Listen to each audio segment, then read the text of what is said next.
Welcome to K-Equip at K2. This is the time of the day when the high school kids who want to go further in their faith, who want to have a defense of their faith, who want to be able to talk to their atheistic or agnostic friends about their faith, and they want to be able, when their friends say, how do you know there's a God? How do you know Jesus is real?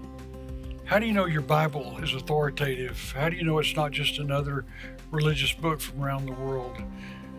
Well, there is one fact in history that stands on the tallest mountain from any other fact and any other historical event ever. It has been literally the single most historically focused event in all of human history. If you looked at the libraries of the United States, the Western world, and actually in the entire combined world, there would be one story that would be profoundly taught about, written about, read about more than any other story of all time. And it was the historical event of the birth, death, and resurrection of a man named Jesus of Nazareth. I want to take you back to probably a Roman imprisonment of some kind, and to the heart of a man named Paul, who was called out to be an apostle. And he, as you probably have read, took the gospel of Jesus to a great share of the Roman Empire. And from that amount of influence and teaching, that man was able to disciple men and women, to disciple men and women, to disciple men and women, to disciple men and women, who covered, the vast majority of the known world at that time. But as Paul was in prison before his death, he wrote letters, as you know. And one of those letters he wrote was to the church at Corinth. I've been to Corinth in the archaeological dig of Corinth, and so much of it is still preserved. But there was a great church at one time that Paul had started. And he wrote the letter to the church. And in the 15th chapter of the first letter, Paul says this, and I'll quote it as best I can. He said, "I delivered to you as of first importance." Get that. I delivered to you, and this is the message today, K-Equip. I delivered to you of first importance. Like, if there's only one thing ever that I could tell you, is this.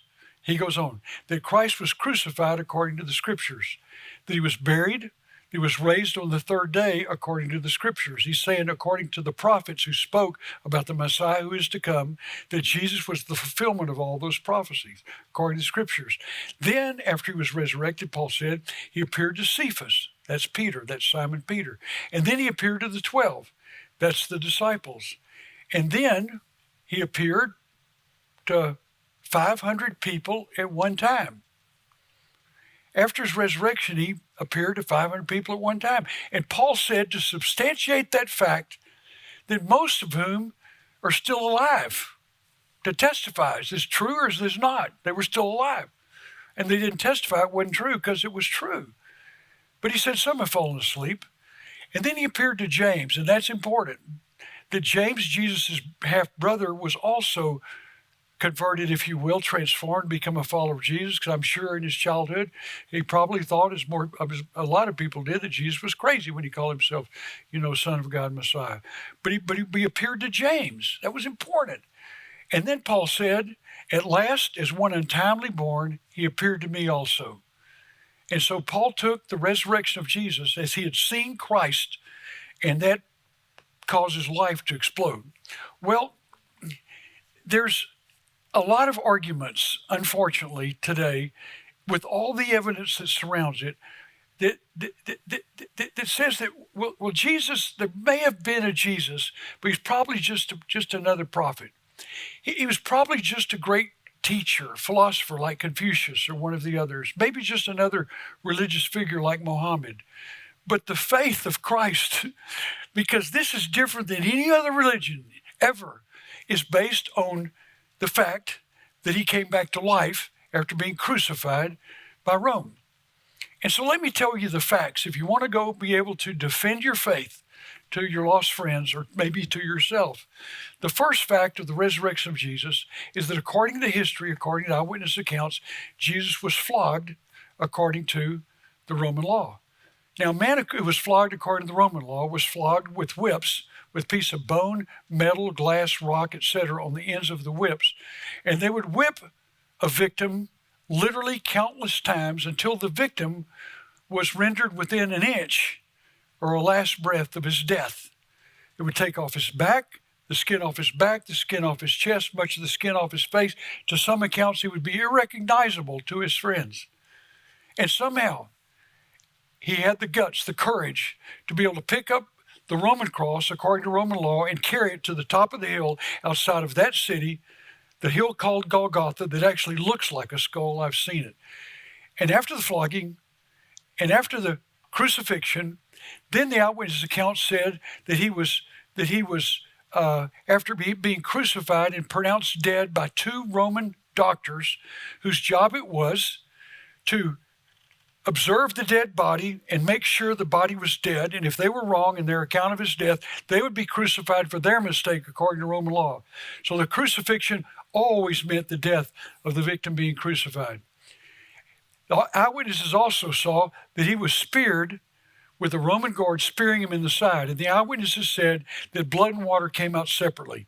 And any doctor who studies death, a coroner, could tell you, a pathologist, that blood and water coming out separate is a sure sign of death. Then the eyewitnesses say that he was laid in a private tomb, a private burial ground. It was the burial ground of Joseph Arimathea, not a public burial ground where there are tombs everywhere, but one that had not been used yet, or one that was privately hand-hewn out of rock. And then the eyewitnesses write that Jesus' body was prepared according to Jewish custom for the burial. That meant about 100 pounds of spices with linen cloth, wrapped around and around like a little cloth of a little spool of toilet paper, but this would be cloth and a little bit taller, more like paper towel, but it would be made out of linen. And as the linen cloth was wrapped around the person's body and wrapped around, through the waist, and it would be wrapped all the way to the armpits, then the hands to the side, and then wrapped from the arms up all the way around the head. And of course, the reason for the Jewish burial was what we have today is embalmment, which would keep the body as lack of odor and stench as possible. So he was embalmed, and then a stone, the eyewitnesses said, was placed in front of the tomb. Now, two historians have studied the stone in that region of the world, and one of them said the stone had to weigh at least 1.5 to 2 tons. 1.5 to 2 tons. That's like the weight of a small car. Another historian wrote that the stone must have been so big it would take 20 men to move. And not just did they embalm him, not did they just put him in a tomb and put a stone in front of the tomb, but also, according to Roman law, a Roman crucified victim, the stone would have the Roman seal in front of it. And the Roman seal traditionally was 2 straps of leather with clay packs on the ends of the leather on each side of the stone and a clay pack in the middle with the Roman seal in the middle of the middle clay pack. And that seal certified that the wrath of Rome awaited anyone who broke the seal. The seal itself could be popped off, but the Roman government behind the seal was to be feared. And then the eyewitnesses say that there were a Roman guard placed in front of the tomb. Now, the Roman guard, the historical accounts would say, if you read Roman history, would be a group of 12 to 16 men trained to defend a piece of ground from an entire invading army. And I quote my friend Josh McDowell on this and some of these other issues. Josh, I still remember the first time I heard you say that. 12 to 16 men designed to defend a piece of ground against an entire invading army. They were there by life. And if something happened to one of those guards, if he fell asleep, they would all be killed. So they kept each other on guard and awake.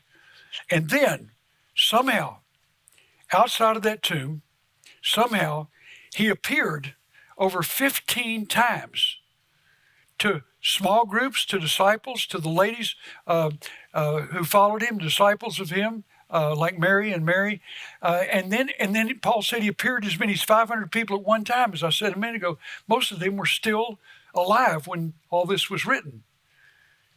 And then probably the biggest defense of the resurrection. After those 11 wonderful followers of Christ, the fishermen, the tax collectors, the other followers of Jesus, at the crucifixion, after they fled, and who wouldn't have in fear? Because the Romans and the Jews were looking for them as well, because the Jews wanted them to be the next to be crucified. They fled in fear. I don't blame them. But men and women, something happened. Something happened. On that third day, something happened that turned a band of fleeing disciples into the bravest group of men probably that ever lived. On the level of some of the bravest soldiers that ever fought and gave their lives in the field of battle.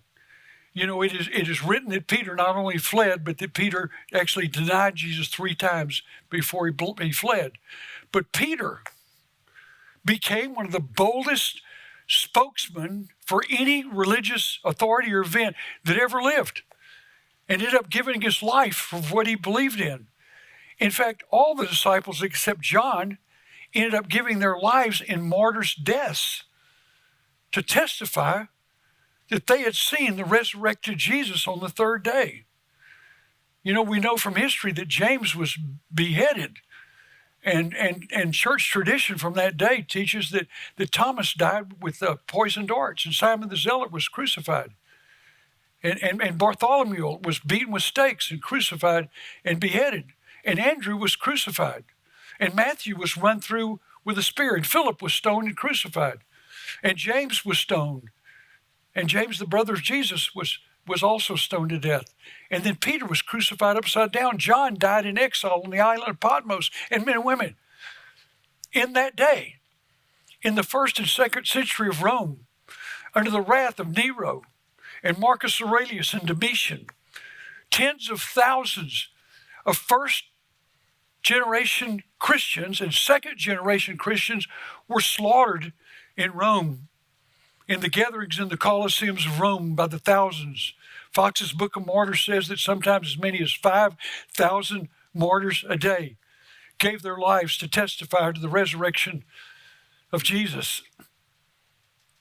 One such man is a historical figure named Polycarp. Polycarp was the bishop of Smyrna. It was the day of the wrath of Marcus Aurelius. And Polycarp was about 86 years old, they say. And the Roman authorities heard about this Christian, this spokesman for Christ, as Rome was trying to snuff out Christianity by taking men to lions, taking men to gladiators, taking men to swords, taking men to fire, and burning them alive by the thousands and thousands. And so Polycarp was apprehended. And Polycarp gladly followed the Romans who took him to the execution. And in a great crowd of Romans in the Colosseum, the Roman authorities said to him, "Reproach Jesus, and I will set you free." And Polycarp looked at him, as the eyewitnesses would write, and he said to him, 86 years I've served him, and never once has he wronged me. How can I now deny the one who has saved me? And the Roman authorities said, "I'll threaten thee with fire." And Polycarp quietly said, "You threaten me with fire that burns for an hour, and then it is gone. But the fire of eternal judgment, the fire of eternal condemnation, you know nothing of. Why do you wait?" And so Polycarp was burned to death, standing up for his faith, one of thousands and thousands. And the eyewitnesses said, and that writing is gone on from library to library, from book to book, to the libraries of today, that says when he died, he closed his eyes in peace as the fires enveloped him, as the flames enveloped him. And he said, "Jesus, I thank thee for counting me worthy to be numbered among the martyrs." Men and women, you and I are Jesus' Polycarps. As he gave his life, and as Romans 12, verse 1 and 2 says that you live your life as a living and holy sacrifice. You live your life as he did, as the martyrs did, awaiting the day when by accident or by disease or by old age we meet Christ face to face. As the Bible says, to be absent from the body is to be present with the Lord. But after all those historical events, after all those proofs, there are still four arguments that persist to this day. And you may hear them if you're in high school and you're going to college classes in some kind of philosophy or some kind of secular history. But people say, well, actually, Jesus didn't really die. Actually, he just sort of went to sleep. And then in the tomb, he came back awake. Yeah, he was injured, but he really didn't die. And somehow, you think about this argument. You think about any argument of atheism and agnosticism, and you're just like, so he really didn't die. He endured the Roman flogging. He endured the Roman crucifixion. A spear was placed in his side. Even one of the Roman guards said that you don't need to break his legs because he's already dead. The two Roman doctors that examined his body after he was dead, their life depended upon their study of his death. They claimed him to be dead. He was wrapped up in linens and 100 pounds of spices like a mummy, laid in a tomb, covered with a stone, Roman seal, Roman guards, and somehow he came out of the mummy. He never was really dead. He just woke up, and he somehow pushed the stone away, that probably weighed 1.5 to 2 tons, overcame the Roman guard of 12 to 16 men, and then appeared to his disciples as Lord of life. That is a crazy idea. But the second idea may be even worse. The women went to the wrong tomb. The women went to the wrong tomb. Really? It was a private burial ground. It was the private grave that Joseph of Arimathea had given for this purpose. If the women went to the wrong tomb, that means that the men went to the wrong tomb, the disciples went to the wrong tomb, the Romans went to the wrong tomb, the Jews went to the wrong tomb. Folks, this event was the central event of that day in all of Jerusalem. Everybody knew where the tomb was. And the resurrection of Jesus defied everything that the people who didn't believe hoped would never happen. That's crazy. There's another argument. The Jews stole the body. The Jews stole the body. Let's think about that for a minute. What were the Jews trying to do ultimately? Those that weren't followers of Jesus, what were they trying to do? That's right. They were trying to prove Jesus as a fraud. Jesus claimed to be Messiah. He claimed he'd be resurrected on the third day. He claimed to be Son of God. If the Jews had the body, what would they have done with it? They could have taken this body and put it on one of their wagons, and they could have driven it down the street in Jerusalem. And all the people could see that Jesus was wrong. He was a fraud. He was actually just another man, a nut, a lunatic. But they didn't do that. Why? Because they didn't have the body. The other argument is the disciples stole the body. The disciples came in. They came in, they broke the Roman seal, supposedly. Supposedly moved a stone that it'd take up to 20 men to move. Supposedly they came across the Roman guard, a guard of 12 to 16 men, and somehow these fishermen and these tax collectors and other men of that day, they overcame the Roman guard. Really? And then, after being cowards for the Friday night, Saturday, and Saturday night before the resurrection, they became the bravest guys who ever lived. You know, men don't lie for a lie if they know it's a lie. Men will not die for a lie if they know it's a lie. Men will die for a lie if they think it's the truth. As the brave Japanese airplane pilots did in World War II. They believed in the emperor, and they died for what they believed was the truth. But men will not die for a lie if they know it's a lie. And so they went out and they gave their lives for what they saw.